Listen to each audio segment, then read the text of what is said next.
Jake Sherman is the co-author of Politico Playbook, and he joins us now. Jake, good to see you. Good to be here. Yeah, let me ask you. Hillary Clinton is obviously beginning to focus on some of these down-ballot races, both in her speeches with spending. Is there any chance, though, that she might be overreaching? I mean, she still has to win the presidency. Right.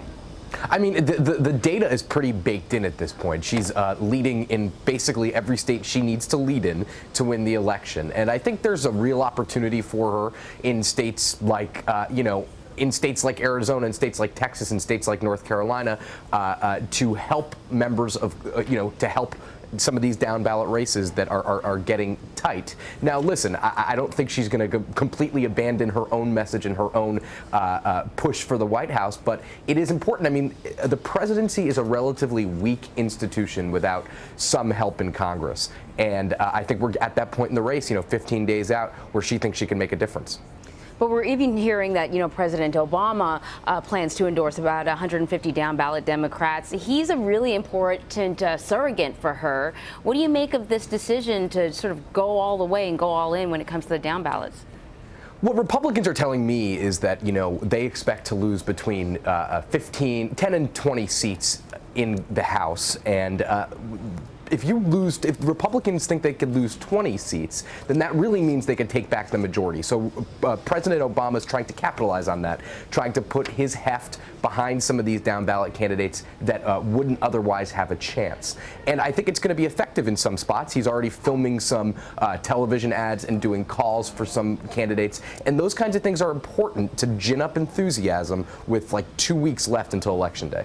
And Jake, on the same topic, should she really be putting surrogates and resources into traditionally red states like Arizona and Texas when some of the swing states like Florida and Ohio are still relatively tight? Or is it thinking that the map looks safe enough to make a play for those other states?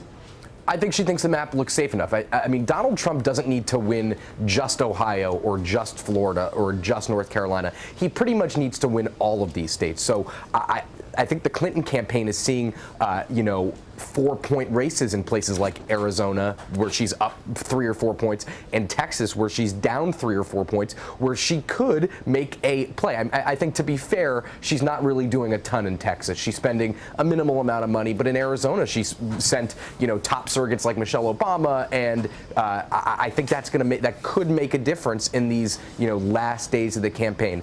In states like Florida, she's not comfortably ahead, but she has had kind of a sustained lead in the state. So I think once you see 2 or 3 weeks of having a lead in the state, you could start opening up the map and trying other options out. So, Jake, let's talk about the speech that Donald Trump made on Saturday. He was supposed to be outlining his first 100 days in office, what he would do, and he did that well, except it was completely overshadowed by his threat to sue all the women who accused him of sexual harassment. Didn't he miss an opportunity here? He probably did, and it's kind of an encapsulation of his campaign.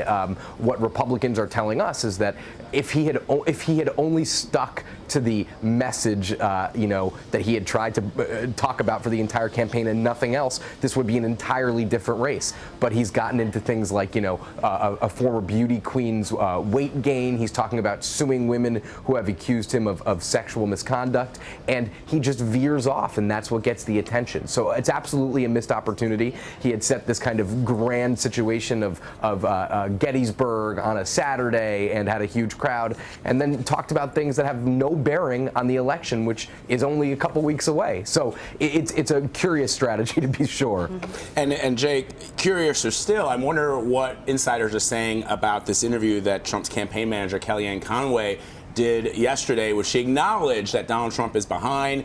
She said an ad spending and popular surrogates like President Obama and the First Lady give Secretary Clinton an advantage. She's also been busted a couple of times tweeting things that don't really seem to support her candidate. They sort of seem to just support her abilities as a pollster and a campaign strategist. What are you hearing? I mean, I think that what most people, she's basically saying what nearly everybody thinks, and this isn't a complicated situation. Donald Trump is down between 4 and 12 points in every poll that's come out that has any sort of ounce of credibility. So to the extent that Donald Trump goes on Twitter after a debate and says that he won the debate despite a mountain of evidence to the contrary, and he could say he's winning all he wants, but I think Kellyanne Conway is looking past November 8th when she has a career that she needs to resume, and she's going to need clients, and she's going to need to run a business again. And to the extent that she says her candidate is winning, when anybody who has any idea of what's going on or who could read numbers would say the opposite. I think that she's just acknowledging a reality. And let's talk about this sort of drip of Clinton campaign emails from WikiLeaks. We saw in Nancy's piece, she talked a little bit about this. So far, no smoking gun, mostly sort of embarrassing insider information. But the threat that there may be a bombshell coming, is that sort of the biggest concern for the Clinton campaign now? I think they're obviously very concerned about that. I think that is a real risk. These are folks that have hacked into an email server, so they obviously have some savvy with technology. They've not said that they have a big bombshell that they'll release. If they had a big bombshell that they wanted to release, they probably need to do it in the next couple days, because people are already voting. Hillary Clinton already has what appears to be a substantial lead in critical states like Nevada and Florida, which are already kind of conducting absentee and early voting.